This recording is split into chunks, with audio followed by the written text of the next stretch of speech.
दो पेड़ अंगूर के और दो पेड़ अमरूदों के, और कुछ जमीन पर खेती कर रखी थी और दो घर बना रखे थे। अब वो सोच रहा था कि अब मैं आराम करूंगा। सारी जिंदगी तो मेहनत मजदूरी में गुजार दी, अब बच्ची कुछ जिंदगी आराम से गुजारूंगा।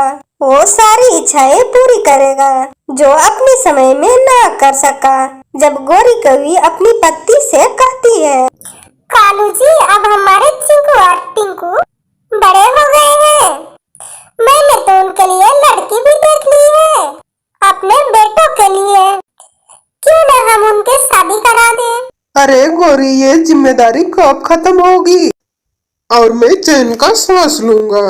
अपनी संतान के लिए माँ बाप को ही तो सोचना पड़ता है। इनका ही तो सोच रहा हूँ, सारी जमीन जायदाद इन्हीं का तो। फिर टिंकू और चिंकू भी घर आ जाते हैं। माँ, खाना दो, हमें भूख लगी है। नहीं माँ, पहले मुझे दो, कल तो इसको पहले दिया था। हाँ हाँ, क्यों नहीं, तुम लोग तो बहुत बड़ा काम करके आए हो ना। फिर गौरी कवि खाना दे देती है।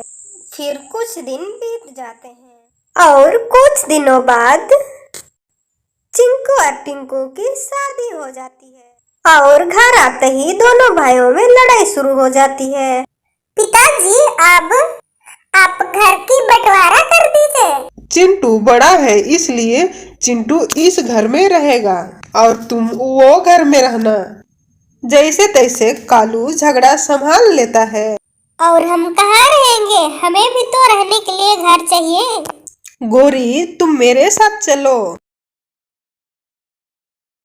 फिर कालू कवार गौरी कवि वहाँ से चले जाते हैं।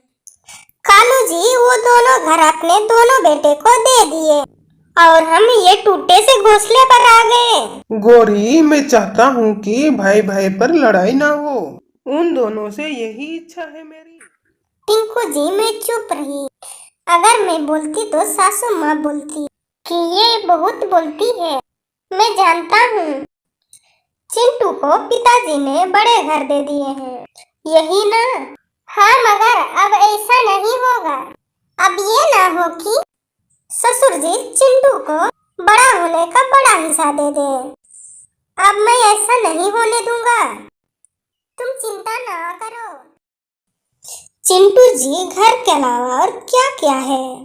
ससुर जी के पास 2 अंगूर के पेड़ और 2 अमरूद के पेड़ और खेती करने के लिए जमीन भी है।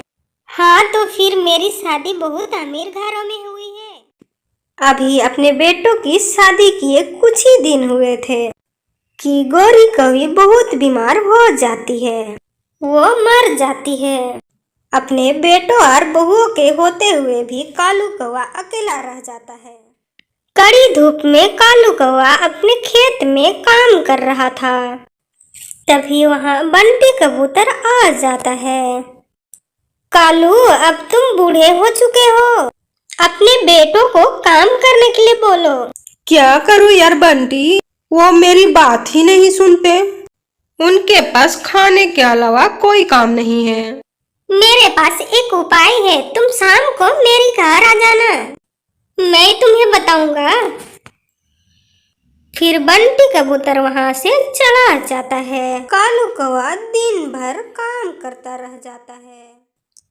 फिर शाम हो जाती है और कालू कौवा अपने बड़े बेटे के पास जाता है। बहू, ओ बहू, मुझे भूख लगी है, मुझे खाना दे दो। ससुर जी, आज मैं तो घर पर नहीं थी, हमने तो बाहर से ही खा लिया है।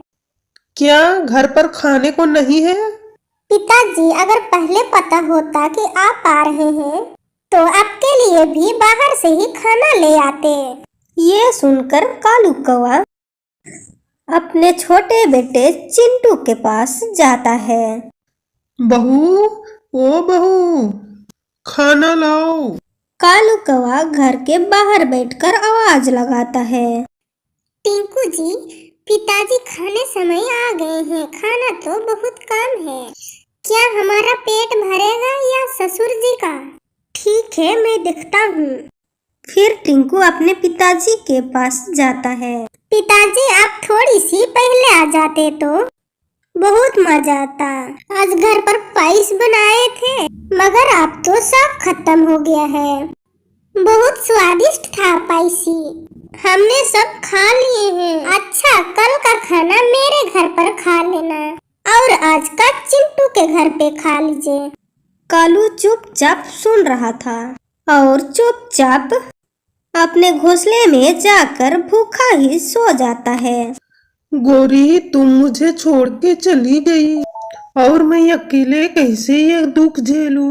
मेरे 2 जवान बेटे हैं पर मैं भूखा सो रहा हूँ। सोते सोते उसे याद आता है कि उसे तो बंटी कबूतर ने बुलाया था और कालू कौवा बंटी कबूतर के घर चला जाता है। आओ कालू, मैं तुम्हारा ही इंतजार कर रहा था।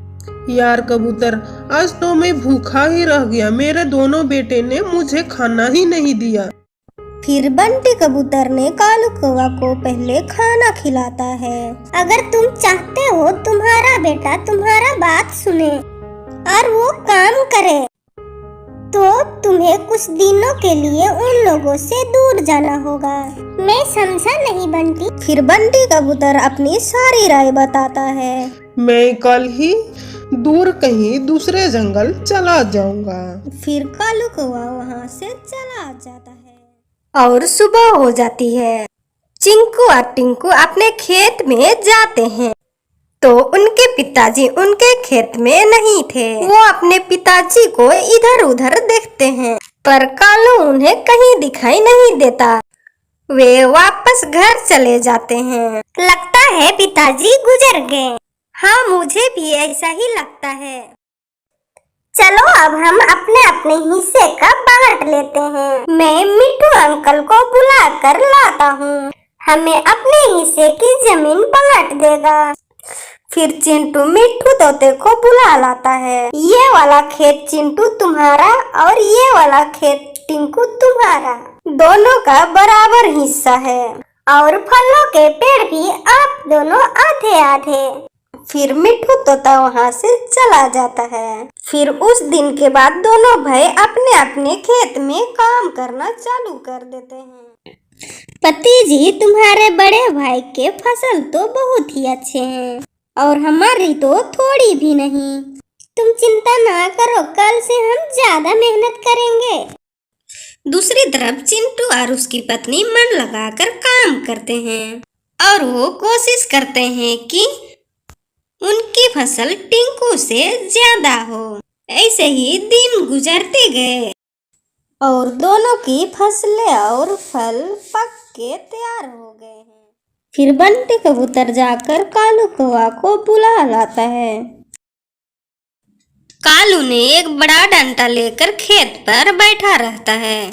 कालू के बेटे भी खेत पर आ जाते हैं। अपने पिता को देखकर दोनों भाई दंग रह जाते हैं। पिताजी, आप तो मर गए थे। आप कहाँ थे पिताजी? मैं मरा नहीं, बल्कि किसी दोस्त से मिलने गया हुआ था। तुम दोनों यहाँ से भाग जाओ। मगर पिताजी, हमने तो खेत में बहुत मेहनत की है। हमारे फल और फसलें तैयार हैं। हम अपनी फसलें काटने आए थे आज।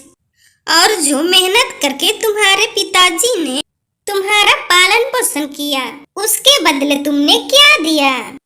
अपने पिताजी को 2 महीने की मेहनत को तुम छोड़ना नहीं चाहते। और तुम दोनों मेरी सारी जिंदगी की फल हो। फिर कालू कौवा के बेटे ने समझ जाते हैं। फिर कालू कौवा के दोनों बेटे ने समझ जाते हैं कि उनके पिताजी ने उनकी आंखें खोल दी और वे दोनों अपने पिताजी को प्यार से रखते हैं और उनकी अच्छी से सेवा करते हैं। दोस्तों, माता पिता अपने बच्चों के अच्छी भविष्य के लिए बहुत मेहनत करते हैं। ना गर्मी देखते हैं ना बारिश। इसलिए हमें भी अपने माता पिता को सम्मान करना